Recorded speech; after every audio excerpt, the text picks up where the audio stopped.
gagawin nyo lang ay i-arit nyo ang larawan na ibinigay ko sa inyo. Pero bago yan, papagatin ko muna kayo sa dalawang grupo. Ito ang unang pangkat at ito ang pangalawang pangkat.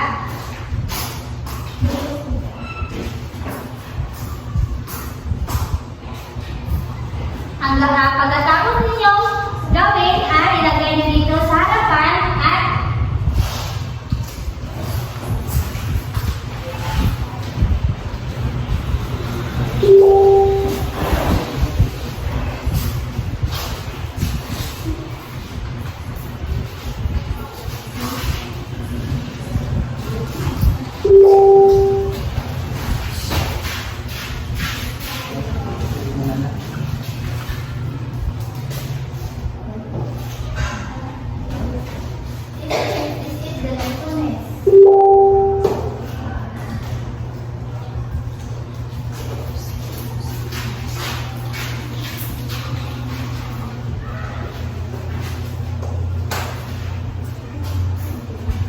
mga bata, ano ang nakikita niyo dito sa larawan? Yes, Ruby Jean? Mga lansunis po, ma'am. Magaling, ito ay mga lansunis. Nakakakita ba kayo ng isang lansunis, mga bata? Opo. Masarap ba ito? Opo. Mabuti naman kung sa ganon. Kaya mga bata, alam niyo ba ang alamat ng lansunis? Hindi po. Kaya mamaya, mga bata, alam niyo ba ang alamat ng lansunis? Hindi po. Kaya naman, ang tatalakayin natin ngayon ay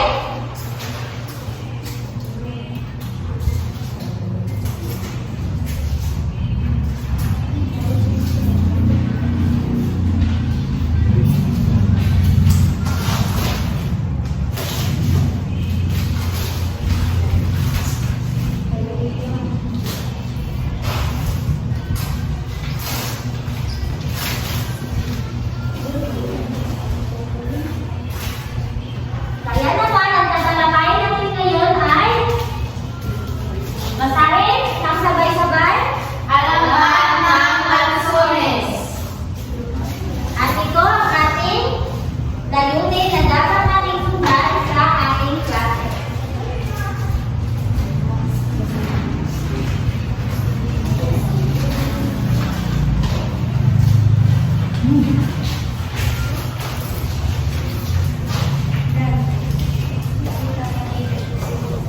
Basahin ang layunin, mga bata, sabay-sabay. Sa pamamagitan ng mga gawain, ang mga mag-aalay na asahan na makakakuha ng 87% ng kabawastuhan.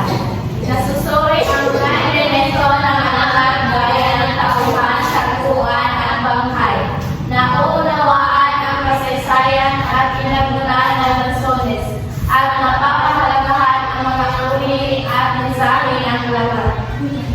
Maraming salamat. Pero bago ko basahin ang kwento ng alamat ng lansunis, may mga aktibidad na tayong gawin para mapalawak ang iyong mga bukabularyo.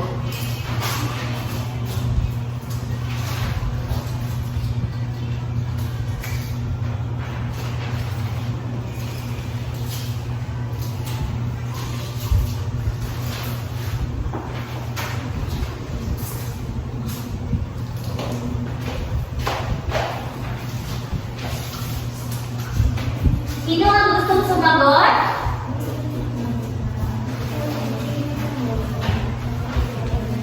Mika? Sino pa sa pangalawa?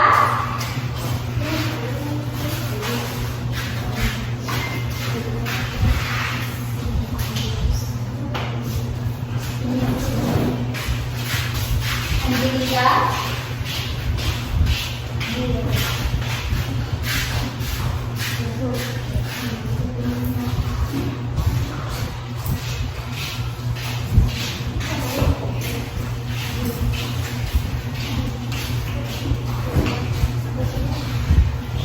Paano naman sa pag-iima? Yes, Ginika?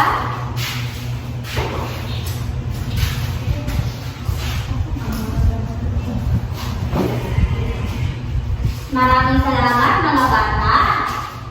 Basahin ang unang bilang. Hitik na hitik. Ang hitik na hitik mga bata, isang marami. Paano naman sa pangalawang pangkat? Nalagutan ang hininga. Namatay. Sa pangalawa is siya ay nalagutan ng hininga ay ito ay namatay. Ang pangatlo naman ay tagtuyos. Ito ay sobrang init. Tapos ang pang-apat naman ay nakaimbak. Ang nakaimbak mga bata, ito ay isang lugar na nalalagyan. Ang panglima naman ay gulungan. Ang gulungan mga bata ay isang pagpapalitan na kwento. Naintindihan niyo ba mga bata? Opo. At ito ang inyong gabay na tanong pagkatapos ko basahin ang kwento at ito ang inyong sasagutin.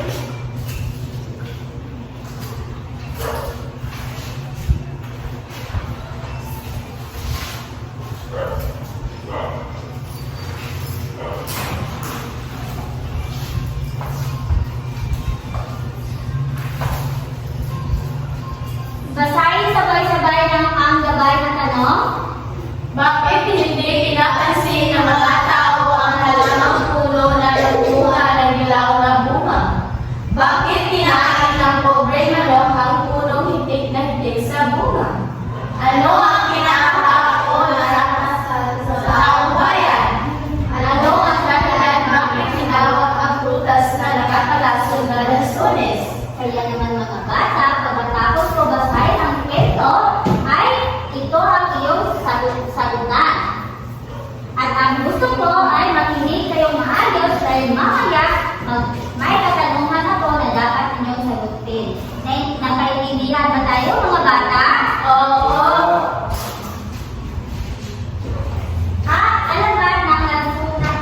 Alamat ng nagsunis ni Segundo Matias.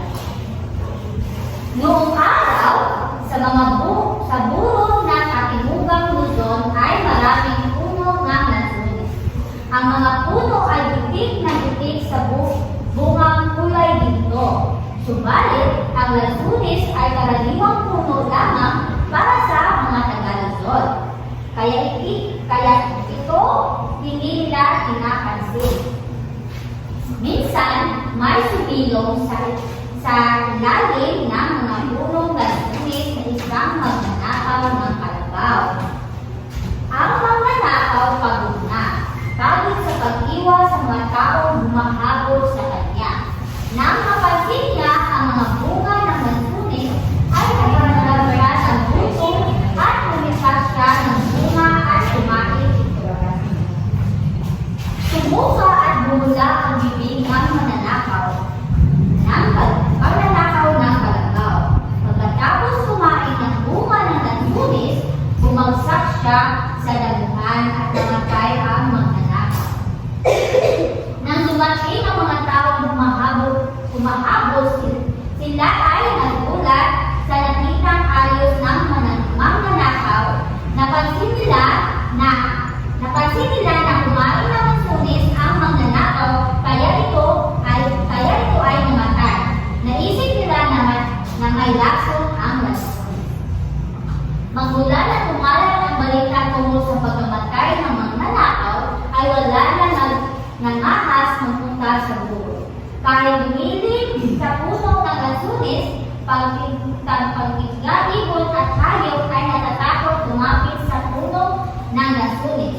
Nagkaroon ng tagtuyot sa Katimugang Luzon dahil walang bulan na tuyo ang mga pananim, ang mga sapa at nagbitak ang mga buko. Unti-unti nagkasakit ang mga tao dahil walang makain. Walang pananim na makaligtas at maraming hayop ang namatay. Maliban sa mga puno ng lansunis na nasa burol, isang hapon, ang mga tao ay may napansing babae na manipis at puti-puti ang kasusutan ng palutang-lutang habang tumatakbo ngayon lang pinasita ang babae ngayon. Dahil nahiwaga ang hangyo at silos ito, sinundan nila ito hanggang makarating sa lugar ng mga punong lansunis. Ang mahiwagang babae ay nilang kumakanta at palutang-lutang sa hangin. Maya-maya, kumita ito ng nasunis at kumain. Ang mga taong nanunubok ay nagulat. Naisip nilang siyak na mamamatay ang babae dahil ito ay kumakain ng nasunis. Magulat ang maliwagang babae sa pagnanakaw ng kalabaw. Dahil maliwaga ayos at kilos ito, sinundan nila ito hanggang makarating sa lugar ng mapuno ng sunis. Ang maliwagang babae ay dinagdan ng kumakanta at palutang-lutang sa hangin. Maya-maya, tumitak ito ng nasunis at umalis. Ang mga taong naginulog ay nagulat. Naisip nilang kayak na mamamatay ang babae. Dahil dito ay kumakain ng nasunis. Matutulad ang maliwagang babae, iwag isang sabang nanakaw at ng kalabaw. Inalisan ko na ng rason ang mga bunga ni nasunis. Hindi dapat kayong matakot pagkasabi dito'y biglang nawala. Ang maliwagang babae, naghahanap sila at nagtaka. Naisip nilang namatay ang maliwagang babae, subalit wala namang bangkay silang makita.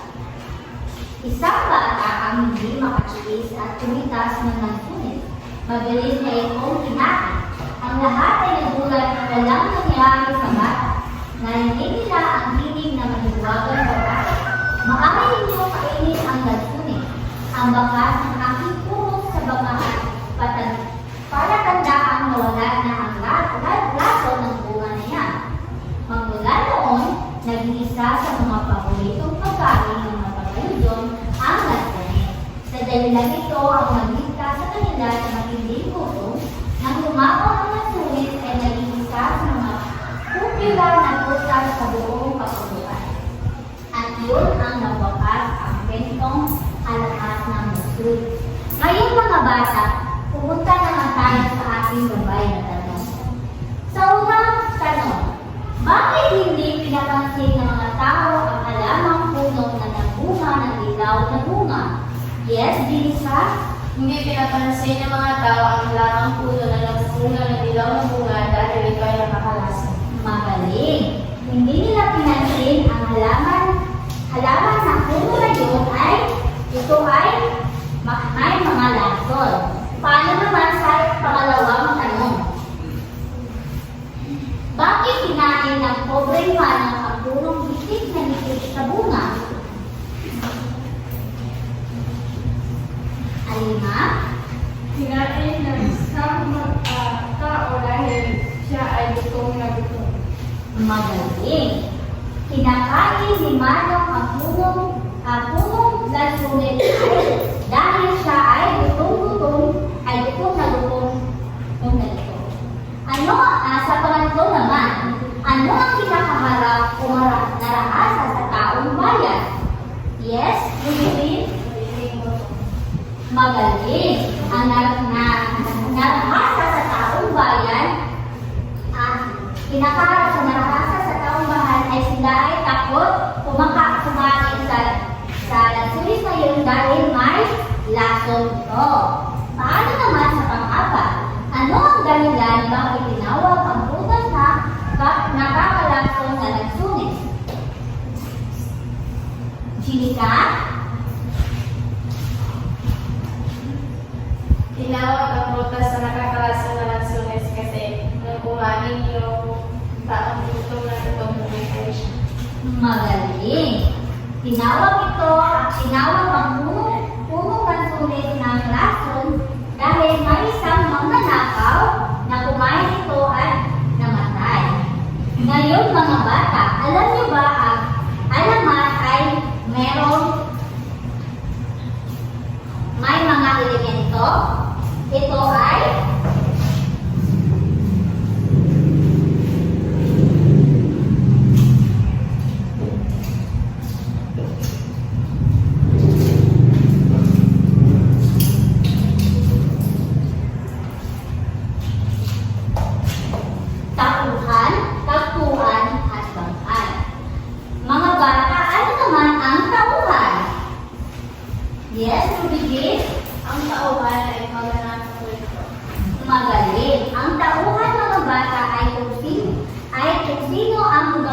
sa kwento. Paano naman sa tagpuan? Yes, Alima? Ang tagpuan ay kung saan nangyayari ang Magaling. Ang tagpuan kung saan nangyayari ang kwentong binasa natin kanina. Paano alam niyo ba mga bata na ang banghay ay merong tatlong bahagi? Ito ay simula, gitna, at wakas.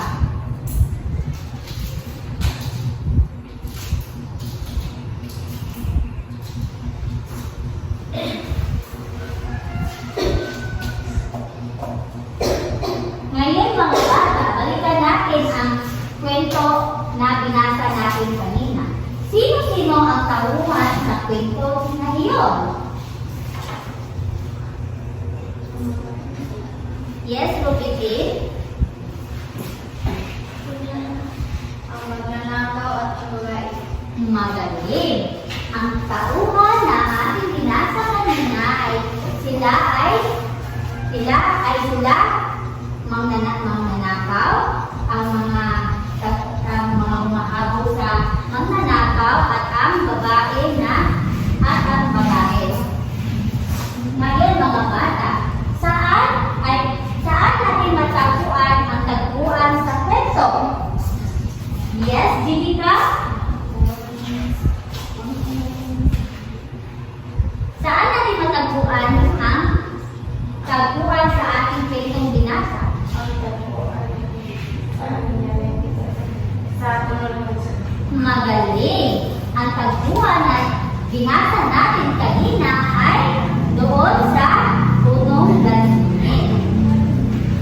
Ngayon naman mga bata, pumunta naman tayo sa banghay at ito ay may simula, gitna at wakas. Saan naman ang simula sa kwentong binasa natin kanina? Yes, Alima?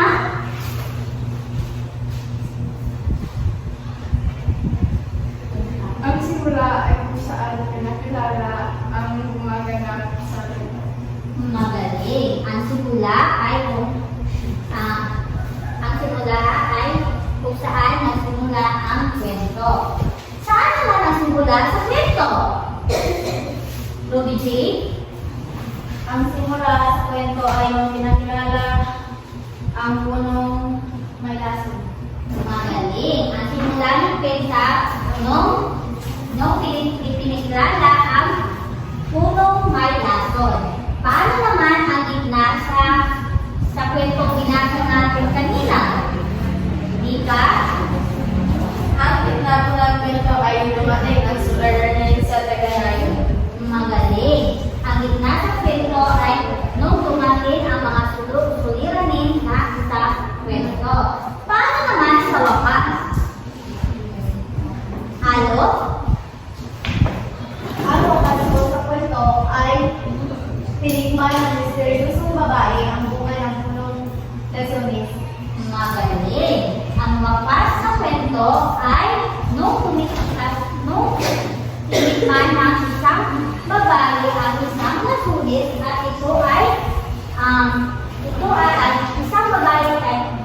ang babae na ito ay pinakita sa kanila na ang bunga ng lasunis ay walang lason. Ngayon mga bata, naintindihan niyo ba ang tinatalakay natin ngayong hapon? Oo! Mabuti naman kung sa ganon. Kaya naman mga bata, may mga aktibidad tayong gawin kung talagang nakikinig kayo sa ating tinatalakay ngayong hapon.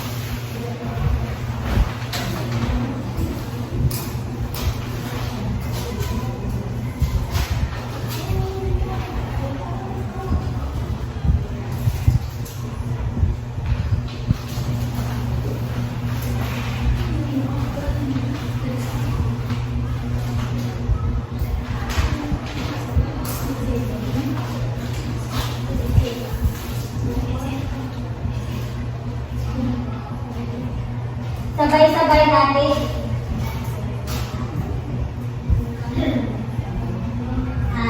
At ito ang iyong mga aktibidad. Ang gagawin nyo lang ay ilagay ninyo ang kasagutan nyo sa isang buong papel. Tapos na ba kayo mga bata? Oo!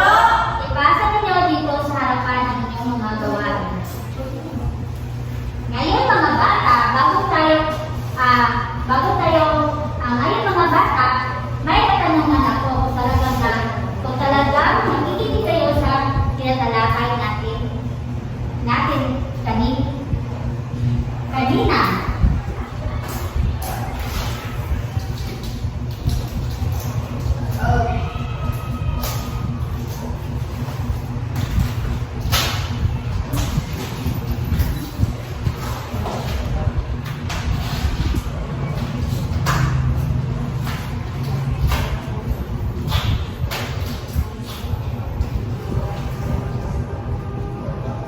Mga bata, sino-sino nga pala ang nauhan sa kwento na binasa natin kanina? Ruby Jane?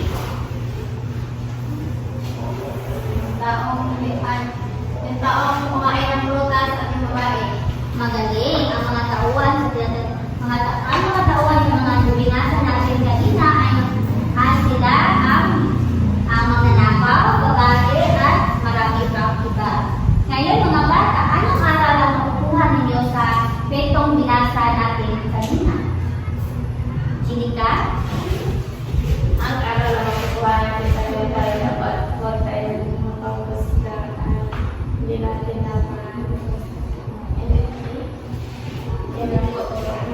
Magaling. Ang aral na kwento na makukuha natin kanina ay dapat hindi tayo madamo sa ating kapwa at ngayon naman mga bata, may pagsusukit tayong gawin. At kung talagang naiintindihan nila na ang ating mga tinatalakay ngayong hapon, may mga pagsusukit tayong gawain. At ihanda niyo lamang ang isang papel at sagutin ninyo ang mga ito.